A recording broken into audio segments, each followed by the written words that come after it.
예, 반갑습니다. 김영준의 미래 토크 오늘 첫 방송인데요.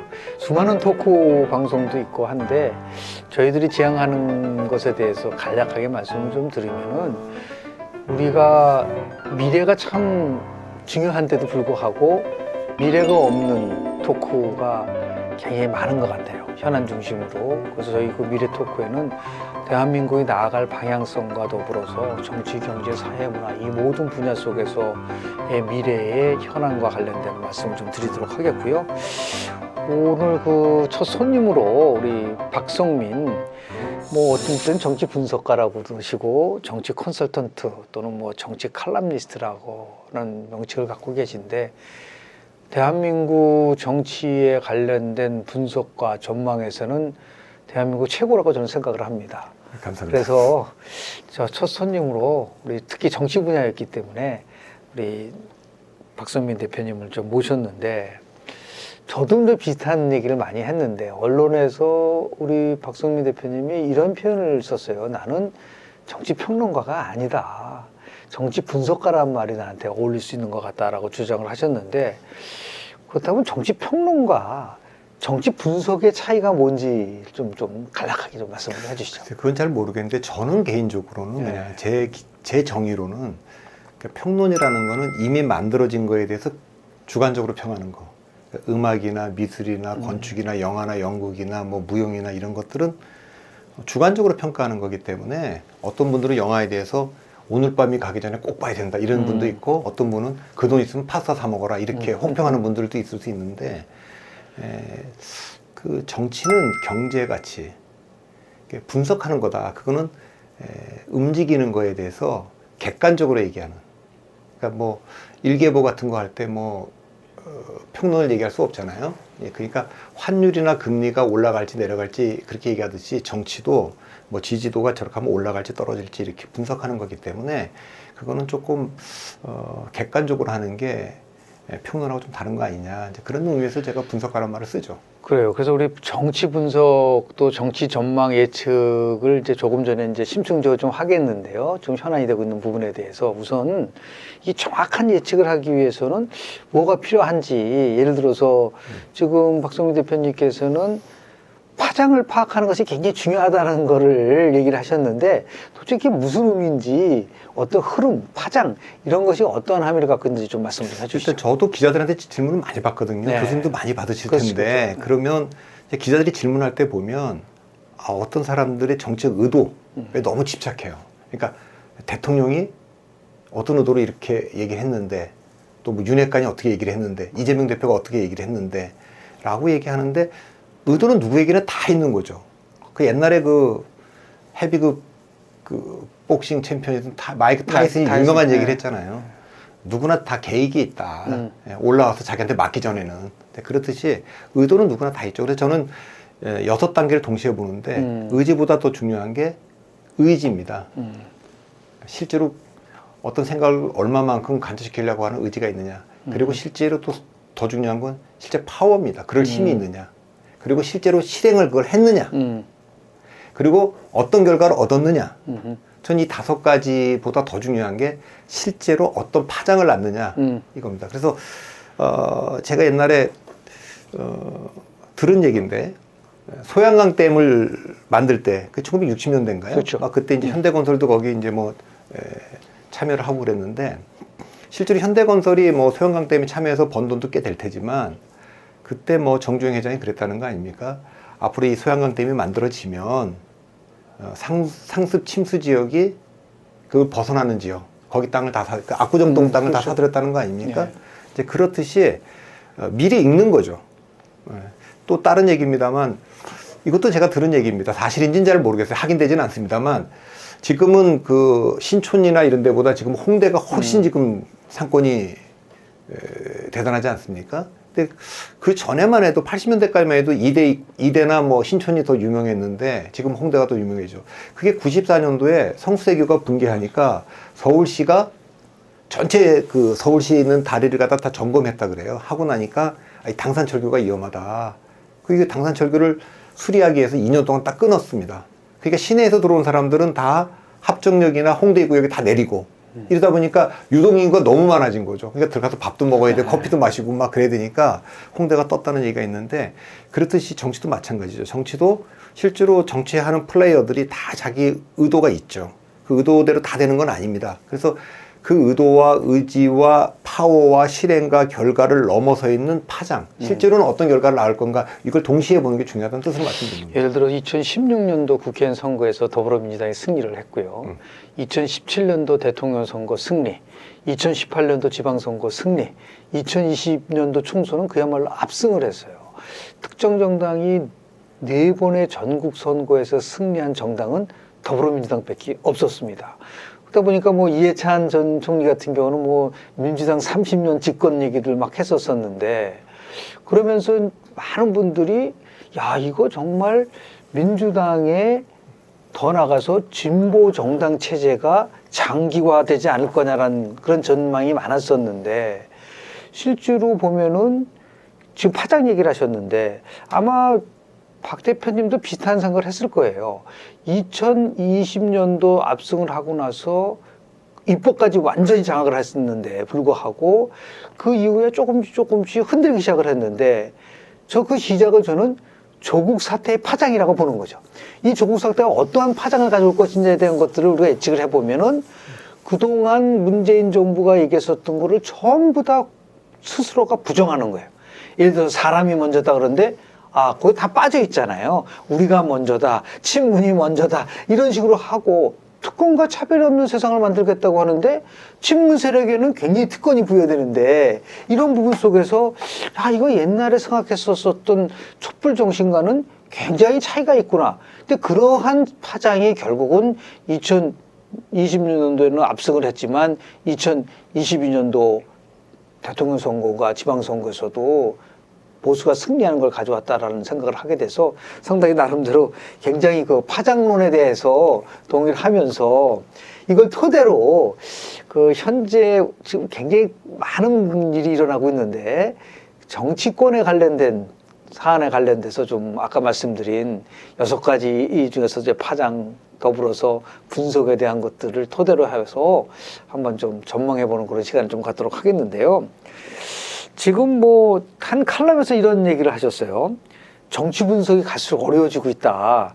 우리가 알던 세상은 이제, 그런 알던 정치는 이제는 없다라고까지 말씀하셨기 때문에 굉장히 어렵다는 거를 얘기를, 왜 그런지에 대해서 일단은 좀, 왜 지금까지 우리가 알던 정치가 전혀 다른지에 대해서 좀 한 말씀 좀 부탁드립니다.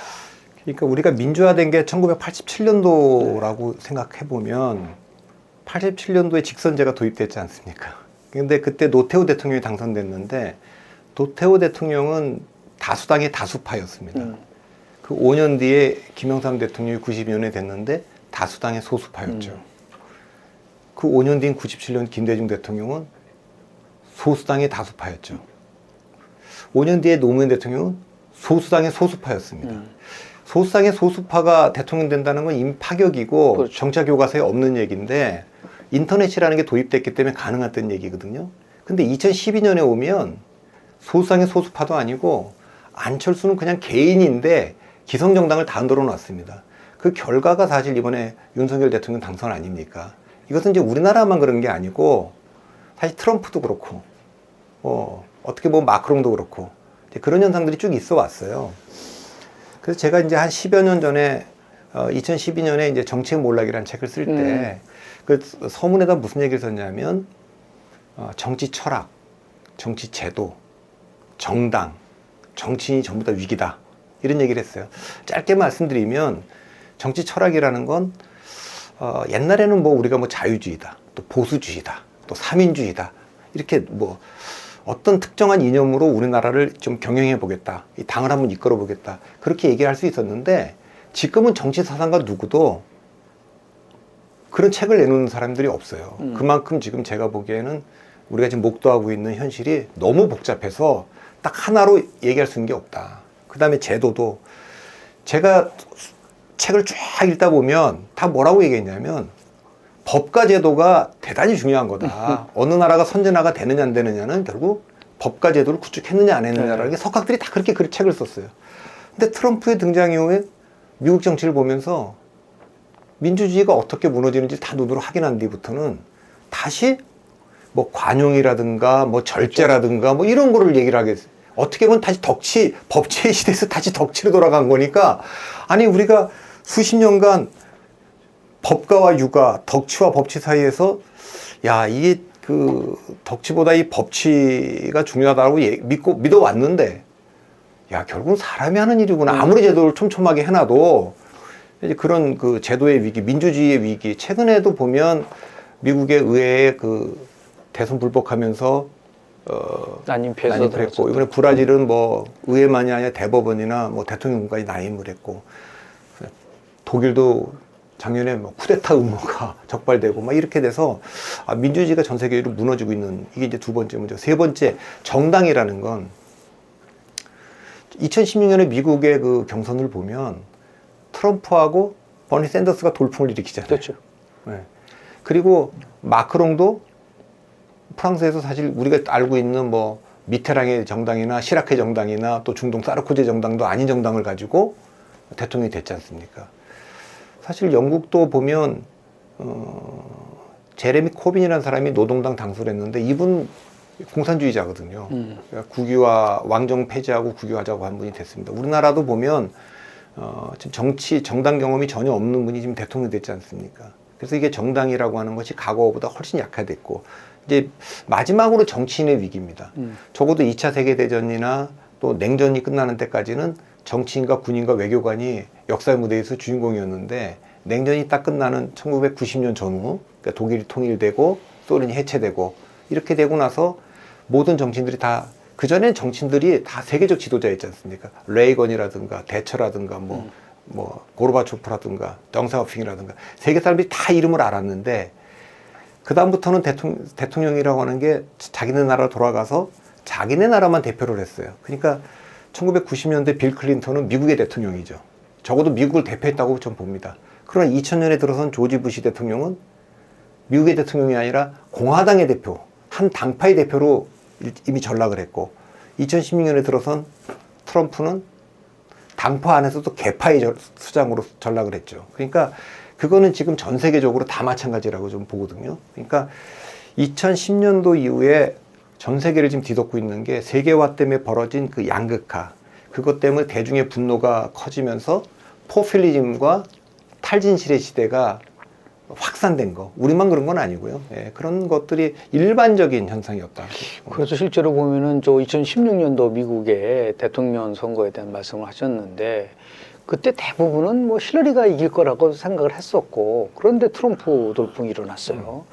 그래서 2016년도 대통령 선거 끝나고 그 힐러리 클린턴이 쓴 What Happened? 무엇이 일어났는가라는 그 책 속에서 그동안 보이지 않았었던 큰 변화가 온 것인지, 아니면 우리가 그것을 제대로 파악을 못한 것인지에 대한 나름대로 분석적인 글을 내놨는데, 지금도 대한민국도 한번 보십시오. 87년도에 노태우, 그 위에 김영삼, 김대중, 노무현으로 이어진 이런 과정을 보면은 한국의 대통령에 대해서 갖고 있는 기대감이라든지 여러 가지가 나름대로 어느 정도는 정형화돼 있었다고 보는데, 그 이후에 이제 조금씩, 예를 들어서 뭐 이명박 대통령, 박근혜 대통령, 문재인 대통령, 지금 윤석열 대통령까지 이렇게 쭉 보면은 과거에 우리가 기대했었던 대통령에 대한 그런 상이라고 할까, 리더십이라고 할까, 그런 거에 대해서 조금씩 변화가 있는 거는 분명히 맞는 것 같아요. 그게 이제 지금 얘기하시는 리더십의 위기라고 볼 수가 있는 부분인데, 지금 이제 국민의힘의 사정을 조금 들여다보면은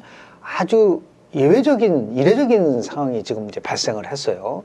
뭐 심하게 얘기하면은 그동안 나경원 전 의원 같은 경우는 누가 뭐라고 하더라도 정통 보수인으로 인식이 됐는데, 이게 친윤 반윤이라는 프레임 속에 이제 갇혀져 버렸고, 그래서 이게 결국은 윤석열 당을 만들기 위한 나름대로의 진행 과정이 있는 게 아니냐라고 얘기를 하고 있지만, 윤석열 당이 만들어지기 위해서는 일단 현실적으로 보면은 김기현 지금 후보가 당대표가 되고, 지도부가 총선까지 계속 유지하고, 그 총선 승리해야 된다라고 하는 이 나름대로 조건들이 성립이 되면 아마 윤석열 당이 만들어질 거라고 좀 보는데, 대표님 보시기에는 그 세 가지에 대한 가능성이 각각 어느 정도 될 수 있을 거라고 보시는지. 그거는 약간 앞에 부연 설명이 조금 네. 필요해서 제가 좀 설명드리면 짧게 드리겠습니다.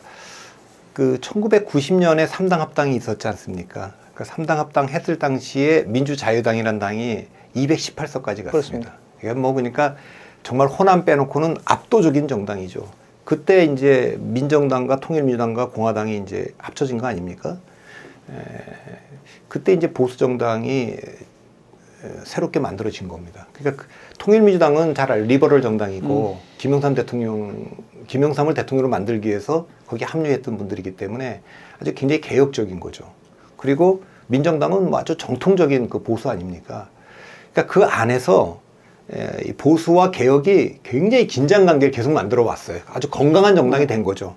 그런데 그 민자당이 그 218석이 되고 나서 민자당, 그 다음에 신한국당, 한나라당, 새누리당 거칠 때까지만 해도 대한민국 정치의 주류는 보수고 상수는 보수입니다. 그러니까 민자당 대 반민자당, 한나라당 대 반한나라당, 새누리당 대 반새누리당, 이게 기본 구도입니다. 그러니까 독자적으로 집권이 가능한 세력은 보수정당밖에 없고, 민주당은 DJP 연합을 하든가 노무현 정부인 후보 단일화를 하든가 또 뭐 정의당하고 연대를 하든가 이런 걸 할 수밖에 없었던 거죠. 세가 부족하기 때문에. 근데 2017년 탄핵 이후에 보수가 완전히 해체가 돼 버렸습니다. 그 보수 동맹이 깨진 거죠. 중도 보수가 이탈을 한 겁니다.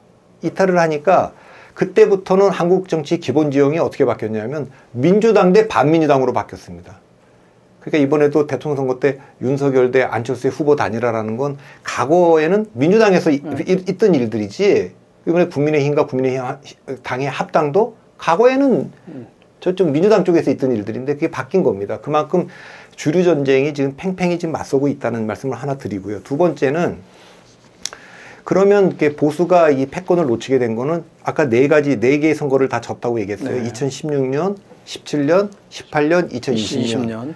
이렇게 지게 되는 거는 보수 쪽에서는 1990년에 합류했던 그 리버럴 중도 보수가 이탈을 한 거고, 반면에 그 네 번 선거를 이기는 동안에는 40대 50대가 지지하는 민주당에다가 2030 세대가 뒤를 단단히 바친 거죠.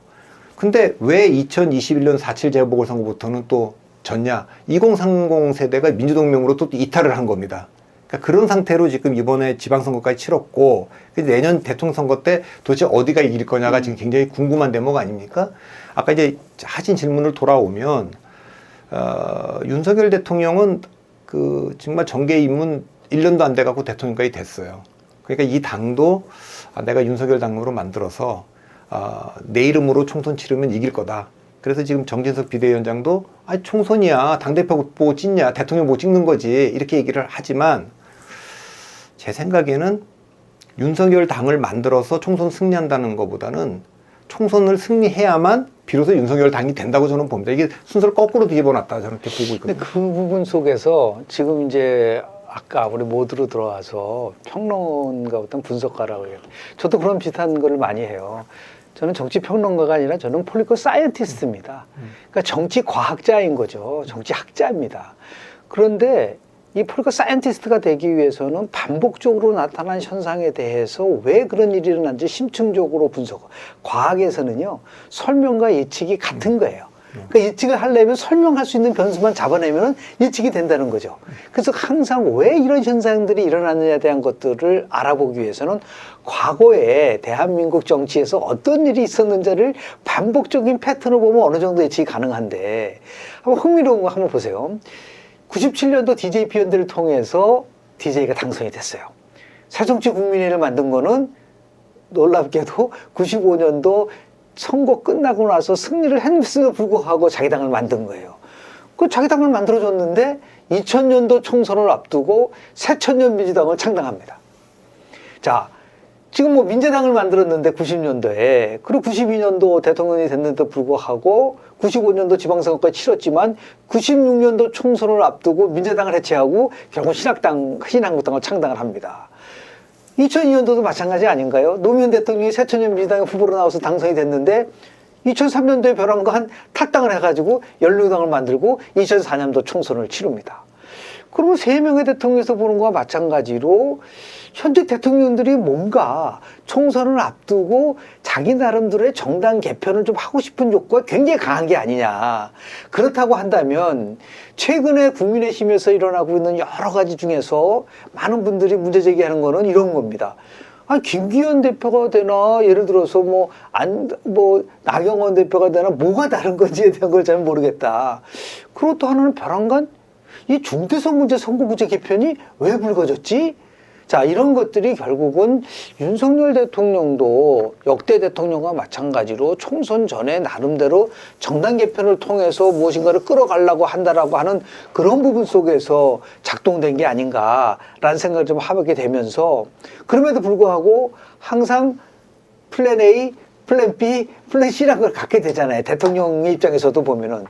그래서 지금까지를 보면은 아마 플랜 A는 김기현 지금 후보, 플랜 B는 안철수 후보, 플랜 C는 나경원 후보 아니냐라고 하는 그런 분석까지도 이제 나오고 있는 편인데, 그 부분 속에서 어떻게 좀 전망을 하고 계신지. 저도 이제 교수님처럼 이제 과거를 보면 이제 현재가 보이거든요. 그렇습니다. 우리가 지금 미래 토크라고 되어 있는데, 미래를 보려면 과거를 정확히 봐야 됩니다. 이제 그 패턴을 읽어야 되거든요. 네네. 그러니까 조금 더 부연 설명하면, 아까 총선을 앞두고 대통령들은 항상 당을 만들려고 했다고. 그렇습니다.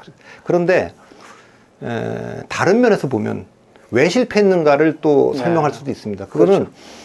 노태우 대통령 이래로 모든 대통령들은, 노태우 대통령은 군사 쿠데타의 주역이었어요. 그리고 36.6%밖에 못 이겼어요. 그리고 여서야대 국회였어요. 그렇기 때문에 정통성이 약했기 때문에 그걸 극복하려고 자기가 선거 치렀던 선거연합보다 훨씬 큰 통치연합으로 3당 합당을 했습니다. 그렇기 때문에 엄청난 업적을 남겼어요. 근데 그 뒤에 들어선 모든 대통령, 김영삼 대통령부터 윤석열 대통령까지 공통점이 있는데, 당선에 다 정통성이 있습니다. 그런데 이 정통성이 있는 거에 두 가지 오류가 있는데, 첫째는 김영삼 대통령은 최초의 문민 대통령으로서 군부 독재를 청산해야 된다. 김대중 대통령은 최초의 정권교체 대통령으로서 보수를 청산해야 된다. 노무현 대통령은 서민 대통령으로서 기득권을 좀 청산하자. 이명박 대통령은 정권을 다시 찾아오는 대통령으로서 좌파를 청산해야 된다. 박근혜 대통령은 종북을 청산해야 된다.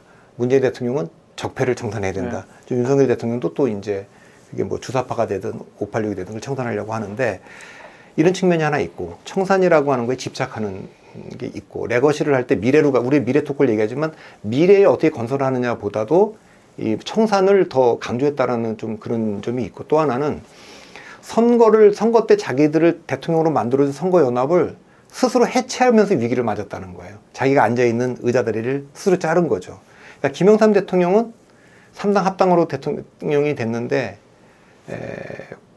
김종필과 또 1년 뒤에 95년 말에 전두환 노태우 두 전직 대통령을 구속시키면서 3당 합당 체제를 완전히 해체시키면서 이제 위기를 맞았고, DJ도 DJP 연합이 해체되면서 위기를 맞았고, 노무현 대통령도 호남하고 헤어지면서 아까 말씀하신 대로 열린우리당 만들면서 그랬고, 이명박 대통령도 박근혜 의원이 저도 쏟고 국민도 쏟고 저도 쏟았습니다. 이러기도 했고, 내부의 정두원 의원과 같은 개혁파들, 대통령을 만들어준 사람들과의 그 결별, 이게 이제 위기를 만든 거고, 박근혜 대통령은 물론 당연히 그 대통령 만들어준 새누리당하고 척을 지면서 김무성, 유승민 척 지면서 그렇게 됐고, 윤석열 대통령도 그런 점에서 보면 대통령이 됐는데 첫 번째 6개월은 이준석 대표를 사실 쫓아내는데 너무 많은 에너지를 썼고, 지금 이제 돌아와서 말씀하시면 이준석은 한 개인이지만 나경원은 이 보수정당 안에서 하나의 세력이거든요. 하나의 세력을 쳐내는 거기 때문에 간단하지 않을 겁니다. 아까 첫 번째 질문하셨는데,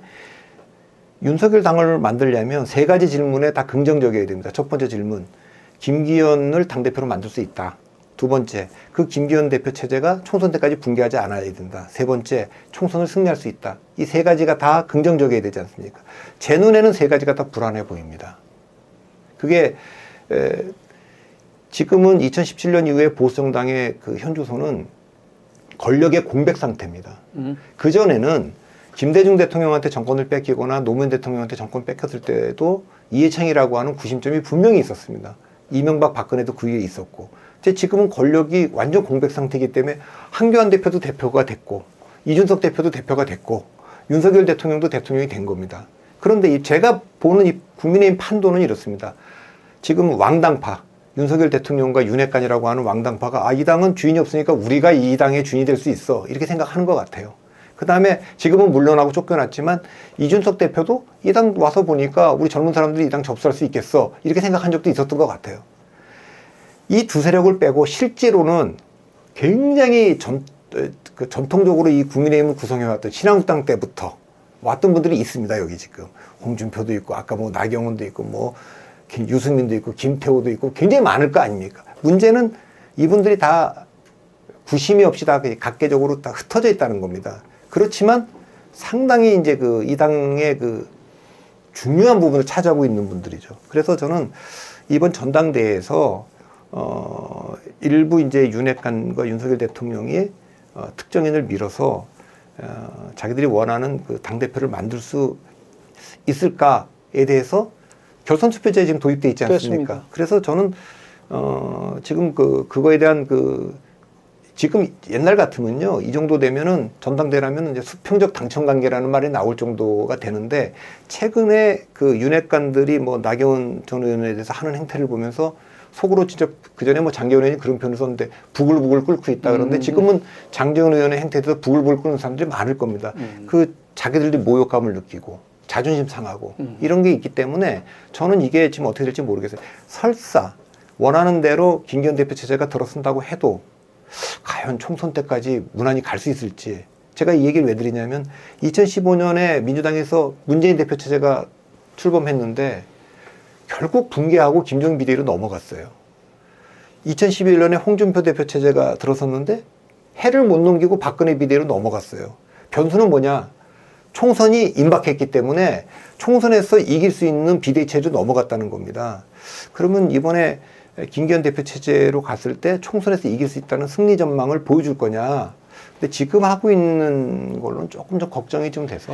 그런 각도에서 본다고 한다면은 이번 투표에 참여하는 군 100만 명에 입각한다고 하지 않습니까? 100만 좀 된다 그러죠. 된다고 하죠. 네. 그분들이 이제 다른 분보다도 굉장히 전략적 학습 효과가 뛰어난 분들이에요. 책임 당원이라는 분들이. 그러면은 상대적으로 굉장히 전략적 투표를 할 가능성도 크고 아마 수도권에 있는 책임 당원들하고 영호남에 있는 책임 당원하고의 투표 행태가 굉장히 다르게 나타날 수 있는, 엇박자가 나타날 수 있는 부분들도 있고 그런 식으로 따진다고 한다면 또 결선 투표제가 도입됐기 때문에 현재 같은 구도 만약에 나경원 전 부위원장이 출마를 했을 경우에는 이게 굉장히 아주 삼각 구도가 만들어질 가능성이 굉장히 크고 그렇다고 한다면 누구도 50%를 넘지 못하는 상황이 올 수도 있을 경우에는 다양한 나름대로의 시나리오가 가능할 수다고 좀 보는데 지금 이제 박 대표님 말씀하신 걸 전제로 한다고 한다면은 결국은 이번 선거는 결선까지 갈 수밖에 없는 것이고 그리고 결선에서의 결국은 최종적인 변수는 오히려 1등, 2등이 아니라 3등하는 후보가 어떤 선택을 하느냐에 따라서 결정되는 그러한 식으로 전개될 가능성이 크니까. 그러니까 지금 현재 보면 네. 윤석열 대통령의 생각을 쫓아가 보자고요. 그러니까 윤석열 대통령의 마음을 윤심을 제가 읽을 수는 없지만 아마 두 가지를 분명하게 생각했을 것 같아요. 첫째는 유승민 대표는 안 된다. 그럼 내가 이준석 때도 봤지만 그건 뭐 안 되겠다. 이거는 뭐 모든 사람이 인정하는 것 같아요. 그 다음에 두 번째 또 하나는 뭐냐면 총선을 승리로 이끌 수 있는 당대표여야 되는데 이것은 이제 대통령하고 호흡이 잘 맞아야겠다 이렇게 얘기를 한 거거든요. 그런데 모든 대통령이 당대표를 총선 앞둔 당대표가 누가 됐으면 좋겠는가 할 때는 이길 수도 있고 믿을 수도 있는 사람을 원하지만 그렇죠. 이길 수 있는 사람은 믿을 수 없고 믿을 수 있는 사람은 이길 수 없죠. 왜냐하면 믿을 수 있다는 거는 그만큼 충성심이 강한 건데 충성심이 강할수록 민심으로부터는 지지를 못 받는 거죠. 그러니까 제가 봤을 때는 그렇기 때문에 선거가 다가오면 다가올수록 당원들은 어떤 생각을 하냐. 총선에서 이길 사람을 더 중요하게 생각하는 겁니다. 그러니까 대통령은 자기한테 충성심 있는 사람을 원하겠지만 수도권의 121석 중에 지난번에 17석밖에 못했지 않습니까? 그러니까 저 수많은 출마자들 입장에서는 아까 제가 말한 대로 홍준표 체제가 붕괴하고 박근혜가 들어서고 박근혜 비대위가 들어서고 문재인 체제가 붕괴하고 김종인 비대위 체제가 들어선 이유도 결국 선거가 다가오면 저는 민주당도 그렇기 때문에 선거가 다가오면 이재명 체제가 붕괴할 거라고 보는 이유가 똑같은 겁니다. 예, 그런 면에서 김기현 체제가 대통령이 좀 편하게 생각할지 모르지만 김기현 체제로 총선 이길 수 있느냐라는 거에 당원들이 어떤 판단을 할 거냐. 네. 전망은 뭐 수많은 변수에 의해서 조정될 수 있는 부분들인데 다만 이제 과거에 있었던 사례를 중심으로 해서 앞으로 전개될 수 있는 국민의힘의 경선 과정에 대해서 조금 이제 전망을 해봤고요. 이제 중요한 몇 가지 또 요소는 또 있어요. 오늘 나경원 전 부위원장이나 아니면 유승민 전 의원이 과연 경선에 참여를 할 것이냐라고 하는 문제가 남아있기 때문에 그 문제에 관련된 추가도 조금 말씀 좀 드리고 그리고 2부 이어가도록 하겠습니다. 잠깐! 주식이 어렵다고? 하루 10분 감을 보면 성공 투자에 감이 잡힌다. 투자 정보가 한눈에 감을 통해 해외 주식의 감을 잡아보세요.